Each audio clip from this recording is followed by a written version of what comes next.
Hello, and thank you for clicking on the video. This is Catbag Fantasy, and in today's video, we're making the case for taking Kyle Pitts at his current ADP of number 4 overall tight end in best ball formats. Now, when the topic of Kyle Pitts comes up, a few topics get brought up. The first two obvious ones are Kyle Pitts' profile. He's a wide receiver playing tight end. He's a freak athlete. He dominated at the University of Florida against SEC defenses, something many people can't say they've done before, and um, and Kyle Pitts can say he's done. And then the second thing that's brought up when we talk about Kyle Pitts and fantasy output is the tight end position and how rookies have failed to perform at that position for forever. Like I was gonna say for a long time, but it just seems like Mike Dick in the '60s was the only example of a really true great fantasy season for a rookie tight end. But back in the '60s, they weren't playing fantasy football, and football has changed now. So in the modern era, we really haven't had a rookie tight end come on the scene and dominate. The closest thing we've gotten is 2017 Evan Ingram. But with today's video, my whole point is to make a case about how Kyle Pitts can become the first rookie to really dominate in the NFL at the tight end position in his first year. Now, in today's video, I plan on doing that by not talking about his athletic profile and his hand size or his wingspan or anything like that. I'm going to talk about how his quarterback in Atlanta, Matt Ryan, can help him and how he has helped produce great seasons for other tight ends in fantasy.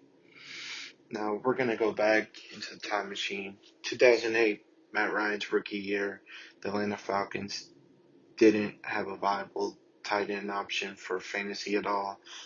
There was really no options there. So to address that in the offseason, in 2009, the Atlanta Falcons front office, they make a trade for Tony Gonzalez, one of the greatest, if not arguably the greatest tight end of all time at the time, and uh, and it was a success. Matt Ryan and Tony Gonzalez clicked. For the next 5 seasons, from 2009 to 2013, uh, Gonzalez and Ryan produced 5 straight 100-plus target seasons and 4 80 reception, 800-yard seasons. I mean, that's great for a tight end. In 2000, in that time span, he finished one season, the uh, 2012 season as a tight end 2, and 2011 season as a tight end 4 in half PPR scoring formats. And then, so we're going to pick up the timeline from Tony Gonzalez retires in the offseason following the 2013 season. In 2014 season, the Atlanta Falcons have a tight end problem, um, and they really don't get no production from there. 2015, the Falcons, I almost said Titans, the Falcons bring in Jacob Tamme. Jacob Tamme in 2015, he gets he sees 81 targets, he gets 59 receptions, and he gets over 650 receiving yards. A respectable top 20 finish that season for Jacob Tamme. In 2016, the year the Falcons make it to the Super Bowl and lose to the Patriots in 28-3 comeback.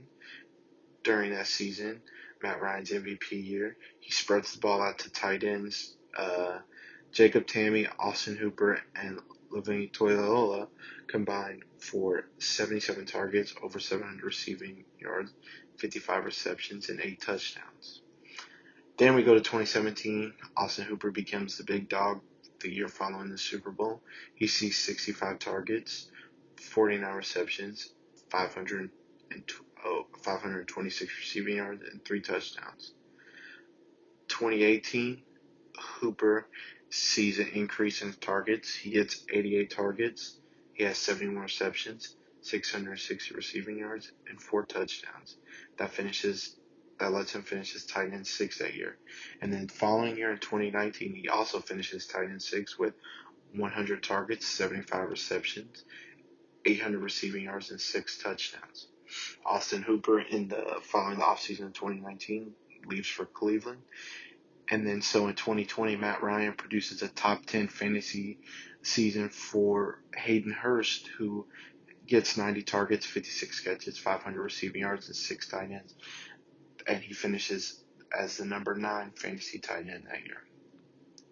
So we have a track record of a MVP winning quarterback being able to get the ball to, when he has talent at the positions, to be able to get the ball to playmakers at that position, and for not only for him to produce, but for them to produce. So we have the track record there for Matt Ryan to be able to say Kyle Pitts can be able to get the ball from Matt Ryan. And also, what else I want to factor into this is, you heard me slip up on the Titans earlier, but that's what I wanted to say. Arthur Smith, new head coach of the Atlanta Falcons, a previous offensive coordinator for the Titans, is joining a similar situation than when he left in Tennessee. Tennessee offensive juggernaut last year: Derrick Henry, A.J. Brown, Corey Davis, Jonnu Smith, Ryan Tannehill.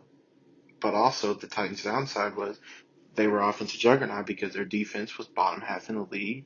And he's joining a similar situation in Atlanta. Atlanta was, and probably will be this year, a bottom half of the league defense, just like they were last year. But he's going to have a juggernaut of offense. He's going to have an MVP winning quarterback in Matt Ryan. He's going to have Calvin Ridley, who, whether you want to say he's produced with Julio Jones or not, Calvin Ridley's a 1,000-yard plus receiver.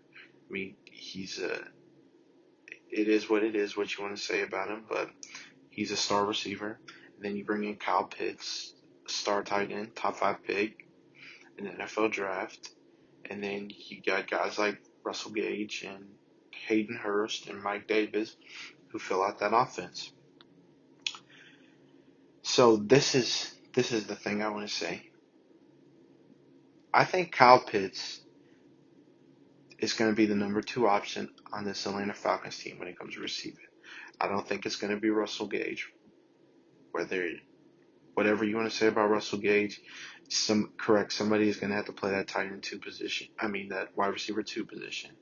But Kyle Pitts, you've got the draft capital. You've got Arthur Smith actually picking this guy. And we've had limited training camp, but we don't know if Arthur Smith likes Russell Gage. But based on draft capital, based on ability, athleticism, and the ability to play football, we haven't seen Kyle Pitts play professional football. But also, I just believe that with his ability, Arthur Smith can get the ball to Kyle Pitts, and we will see possibly the best fantasy outcome for a rookie tight end in history. Kyle Pitts has the coach, he has the skill and ability, he has the quarterback, he has the opportunity. And that's why I believe that Kyle Pitts, his ADP makes sense as tight end 4. I believe that if everything goes right, he will finish tight end 4 or tight end 3. I think he could finish above Kittle because in San Francisco, it's a lot of mouths to feed out there. But I believe Kyle Pitts is worth his ADP asking price at tight end 4 right now. Thank you for watching the video, and thank you for listening, and have a nice day.